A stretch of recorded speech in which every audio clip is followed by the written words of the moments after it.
After, remember I started the class last week with this is a very gray area? Remember that? Well, after class, some questions arose. And I wasn't done with it anyway, so it was good there were questions, because there's always questions about stuff like this. I mean, where's the line? What is a righteous war? It's a question, I want to answer. It wasn't rhetorical. What is a righteous war? World War II is the closest thing we've seen. World War II was the last righteous war we had, and I think some of the Arab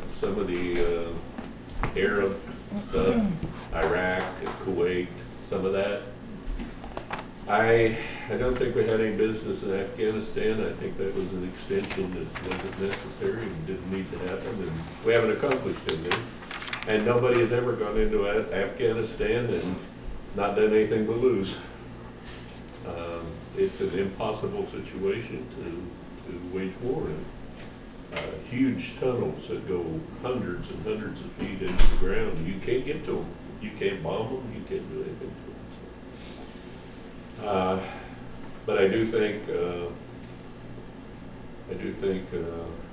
what's his name needed to be taken out. The dictator in Iraq. What was his name? Hussein? Saddam Hussein. I think he needed to be dealt with. And I really think the first Bush should have just kept on going and dealt with it. When he went into Kuwait, he should have just settled the whole thing right then and there. And we'd have probably saved 5,000 lives. But what characterizes a righteous war? First thing, you didn't start it. Okay? You didn't start it. The first thing should always try to be diplomacy. Okay? And everybody says, well, what about the Revolutionary War? Didn't we start it? How did it start? You don't know? That is the failure of the schools today. No, I've had 3 brain surgeries since then, so I don't remember. No, I don't remember. seriously, the schools are not teaching history anymore. They're just not teaching it anymore. It started with the Declaration of Independence. It didn't start with shooting guns. It started with the Declaration of Independence. We sent it to England. They said, and we said, we got some grievances. We got some things that need to be dealt with. You're taxing us, not giving us representation. You are taxing us on our taxes. The whole thing's unfair. And we're giving you everything and you're giving us nothing. Okay? So England said, great, let's sit down and talk. Is that what they said? Huh? No, they sent General Cornwallis over with 4 or 5 brigades of British soldiers, and they started bombarding our East Coast. So what do you do then? Capitulate or protect yourself? Well, the Bible says you have the right for self-defense. You got a right to protect your families. You got a right to protect your farm. You got a right to protect yourself. So we responded to their assault, and a war began. We didn't start it, okay? But we finished it. Same way in World War II, Hitler started it. People were being abused. The Jews were being slaughtered by the millions.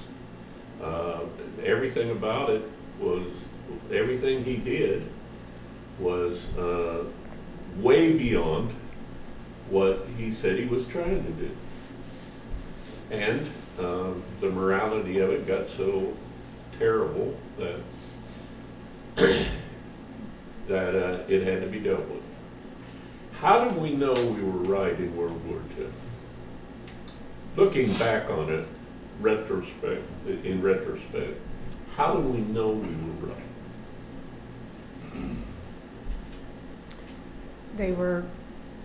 He was killing innocent people and mainly the Jews. Okay? Unnecessary persecution and genocide. Genocide. We had to stand up for something, Right. you know, and then when And they were God's people, and they were our allies, so we needed to stand for them. France wasn't necessarily, and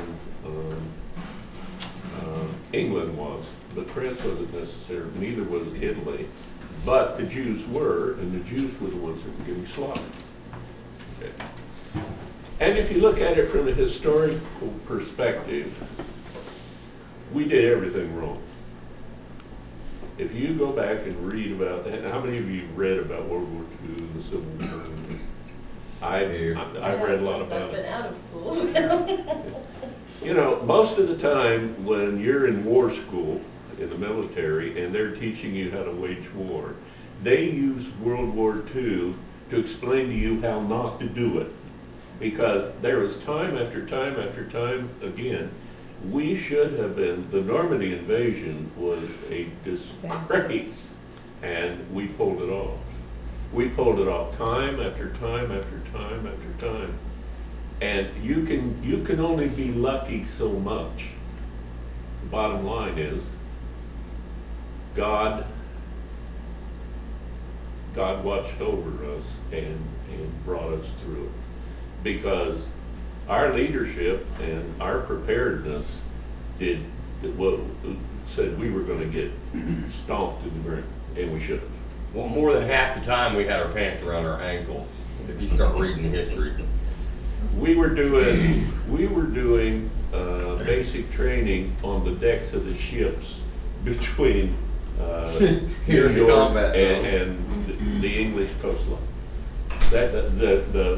The troops were learning how to disassemble their rifles on the decks of the troop ships in Normandy. There, time after time, torpedoes were headed straight for our troop ships, and they either exploded before they made contact, or they died in the water and fell to the bottom of the ocean. Time after time, they saw them coming, and they didn't make contact. If you get into the Japan side of it, time after time, we should have been wiped out, and for some crazy reason, they would be just on the verge of finding us or attacking us, and they turn and go somewhere else for no explanation. They just turn and go. If you've ever read about it, God had to be involved in that, because we were so miserably prepared and ready to go. There had to be divine providence, or we would have got stomped in the ground. Name me an unrighteous war. Vietnam. That will go down in history as our biggest debacle in America. That's the most epic failure ever, right there. 53,000 dead people and hundreds of thousands of casualties. And why? We only half fought it. We had all these rules of engagement that didn't let us even shoot at them. We had a contract with Michelin that if the North Vietnamese went into their rubber plantations, we would not pursue them or shoot in that direction, so that we wouldn't hurt Michelin's rubber trees. Now, where do you think they ran after they ambushed us? Rubber tree. Straight to the rubber plant. And we didn't pursue. It was nothing but politics. The whole thing was nothing but politics. And even the South Vietnamese people could have cared less. Even their troops. If you were in the middle of a firefight and 5 o'clock came along, and you had a South Vietnamese on either side of you, you were going to end up being alone, because they'd crawl off into the jungle somewhere and start boiling rice. It was supper time. Trust me, I know.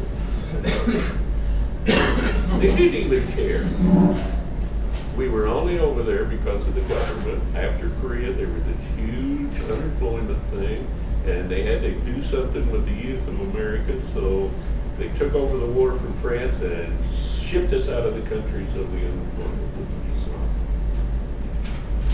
That was just one part of it. What? You agreeing, or? It was nothing but politics. Nothing. It was not a righteous war. There was no reason for us to be there, and we lost miserably. Do you think North Vietnam had a chance against our Navy and our Air Force? We should have turned that into rubble, and we could have done it. Yeah, but we couldn't even invade their capital, so, you know, how you gonna win a war like that? Well, we didn't, and we didn't because it wasn't a righteous war. We shouldn't have been there, and God's hand was still on it. It was our fault. We should have stayed at home and fixed it here. Some of the Arab stuff I can agree with. The Kuwait thing, I can agree with. The way Saddam Hussein was treating his people, the rape, the torture, and all that, it needed to stop. But what we're doing now, except for the fact that these are Israel's enemies, we got no business being over there. We got no business getting our kids killed for the reasons we're doing it now. Bottom line, we're doing it for the oil. That's it. So it's not a righteous war. Number one, you don't start it. Number two, there must be some kind of a moral discretion. They were executing infanticide against the Jewish nation. They were killing millions of Jews. There has to be a moral dilemma that needs to be settled. And if those two things aren't there, you've got to ask yourself, why am I involved in this? And if you can't come up with an answer, get out of it. Okay, the question came up last week. What if the vote had gone against us? Do we rebel? Yes. Okay, we got a yes. How many If say you know yes? that it's true and it's God's word, you know that it's true, absolutely. Okay. I'm not gonna go against something that's contradictory to Orthodox teaching. Okay. Agree, but define rebel. Define rebel. Let's define rebel. Well, as I say, in Yeah, the, when you- in when the you- last election, the rebel was they had to have a safe room. You know, all the college students had to have their safe room and everything. So, I mean, is that rebelling, or You got is that trivia just back. throwing a tantrum? Okay. Good point. You can build them an outhouse. Something else. Something else. I'm having my caffeine. It was a Coke. Someone so strong.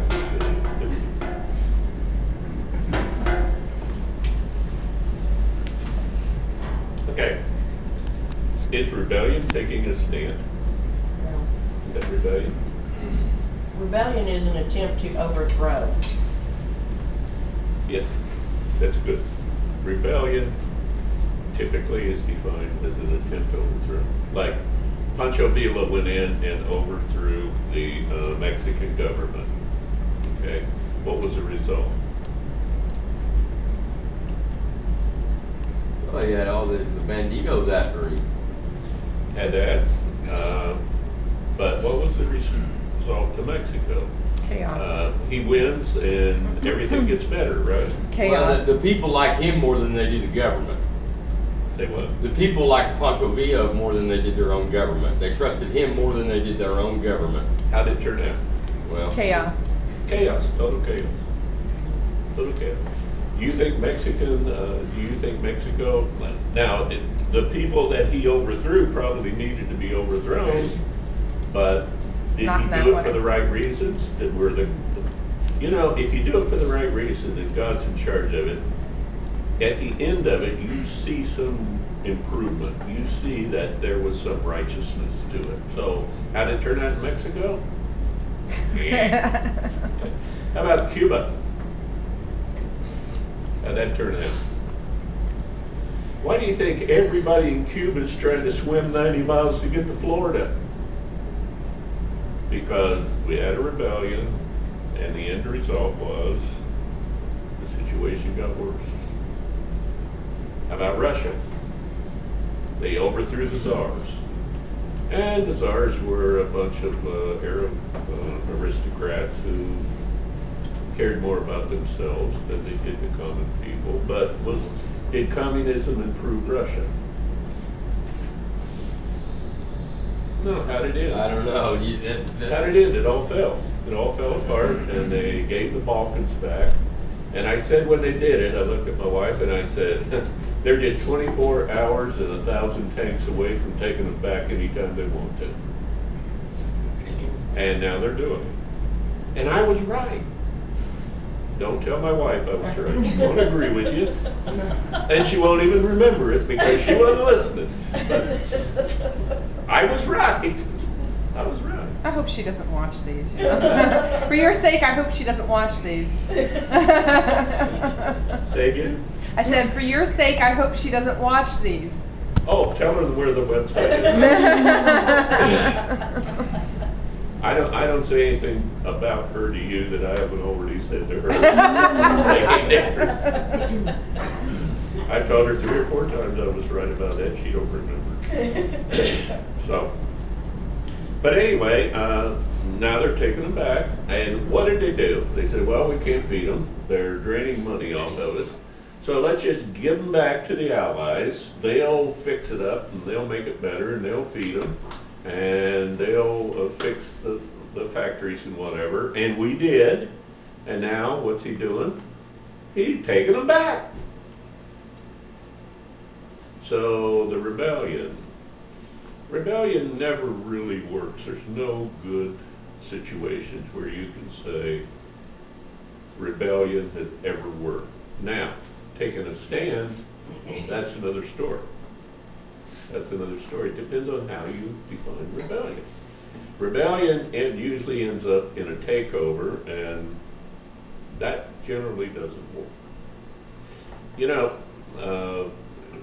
in all the wars we fought, there was a big NATO meeting one time, and France made some comment about us being somewhere doing something. I forget what it was right now, because we wanted to take over that country. You know, we've never been colonialists. We've never taken over a country and used that country for our benefit. And one of our generals heard one of the French generals say that we were in it to take over the oil, or I think it was Kuwait. He accused us of being in it to take over the oil.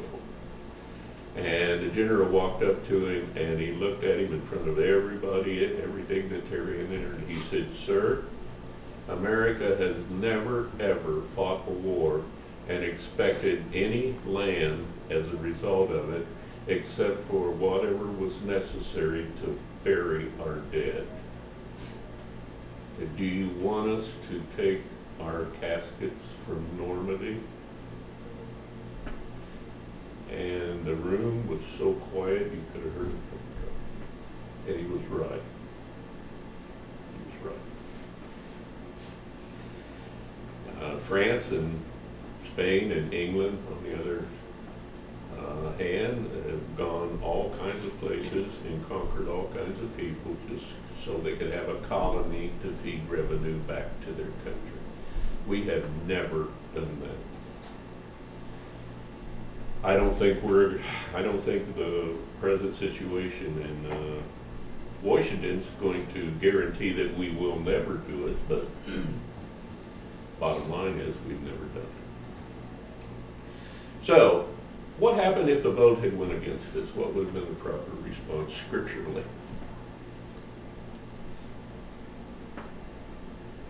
Mike Weiss made an interesting comment when we were talking about it last Monday after it came up in church last Sunday. But, you know, he said, why can't the people who are wrong leave and leave the people behind who are right.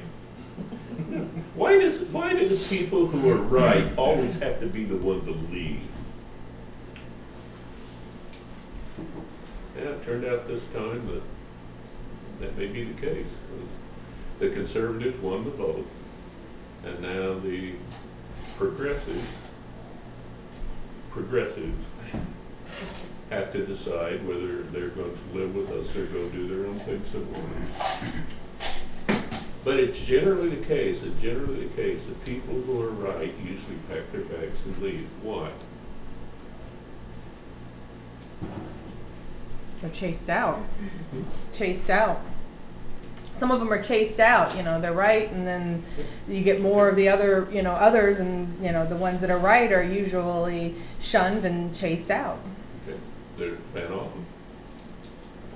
Should I let them run me off? No. It depends on whether you're gonna be able to do good where you're at.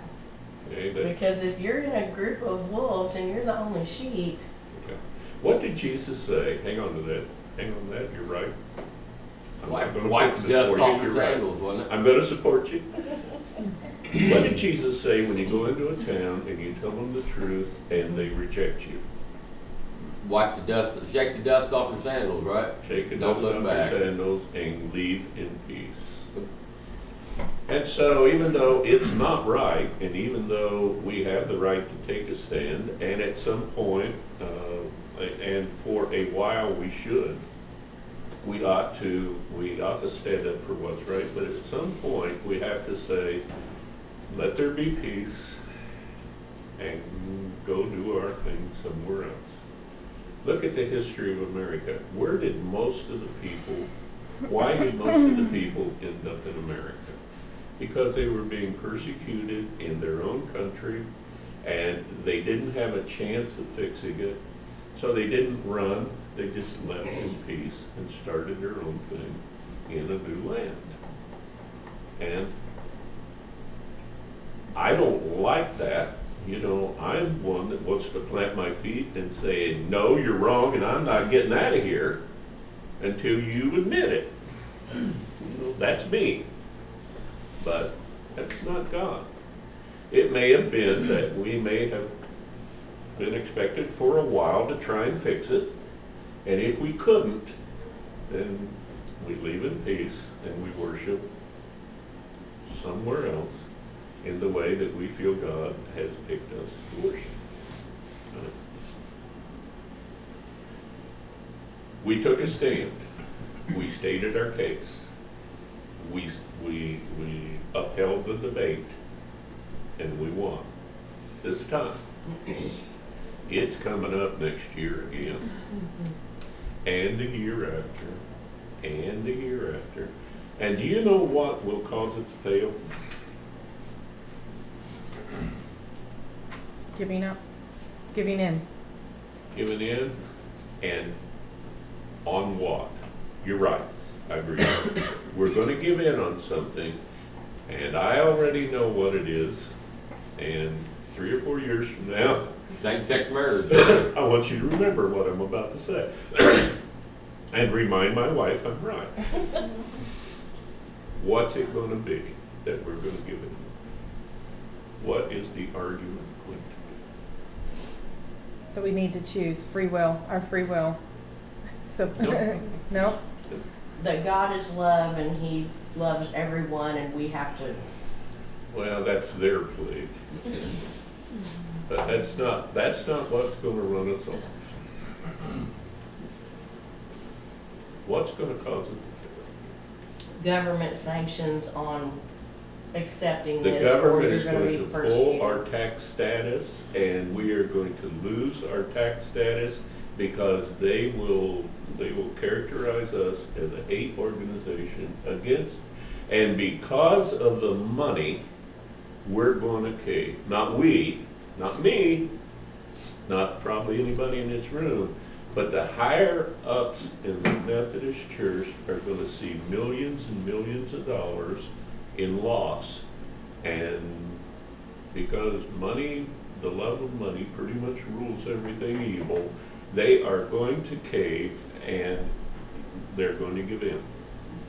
And then we're going to have to decide whether we stay and endure it and minister the best we can, or whether we leave and do our own thing. It's going to be about the money. And that is what's going to cause it to be. Now it's about love, and we need to accept, and isn't God the God of love, and this and that and the other, and all that. Do you think we're loving a homosexual by not telling him the truth? No. Now we can do it in a hateful way, but look at the stats. The average age of a homosexual white male in America is mid-40s. I know there's some old ones, but there's a lot of teenagers dying from AIDS too. 90% of all the AIDS is linked one way or another to the gay community. And even the people who catch AIDS by not doing anything wrong get it through blood transfusions and things. And where does that go? It goes back to the people who sold the blood and the people who are making profit on the blood and didn't test it. And a high percentage of that, they have 36 diseases that the average heterosexual doesn't have, 9 of which are lethal. It's fatal. There's no cure. We need to sit down and say, listen, what you're doing is going to kill you. And we love you and we care, and God's got an answer. I don't hate homosexuals. I think we need to love them. But I don't think love is siding with them and not telling them the truth. I don't think there's anything loving about that.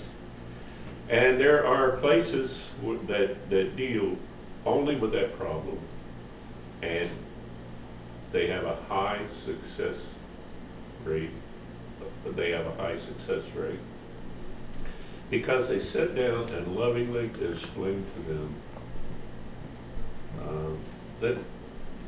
that they're not rejected, that there are people who do love them, and there is a place for them.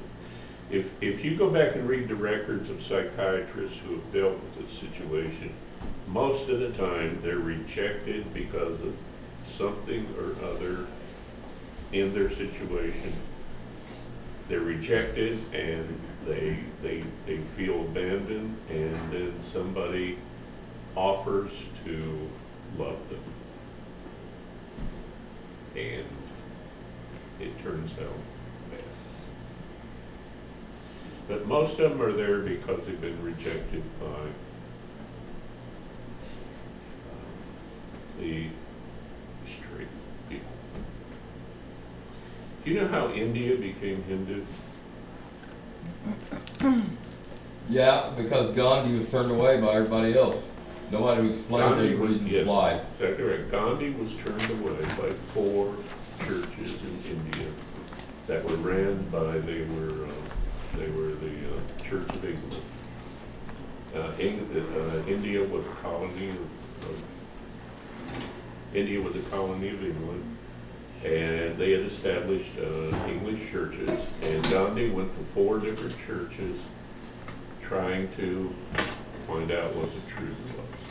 He was just a dirty little Indian kid from the street, and he was either in his high teens or low 20s, and he was rejected 4 times. He's sitting under a tree, and a Hindu priest came along and sat down beside him and started to talk to him, and started to teach him about the Hindu religion. And because the Hindus were the only ones who would give him the time of day, India is now Hindu. It could have been Christian, but we didn't take the time to give the kid the truth. Now, millions and millions of people do not know about Jesus Christ. And it's because the church didn't love a dirty little kid from the street.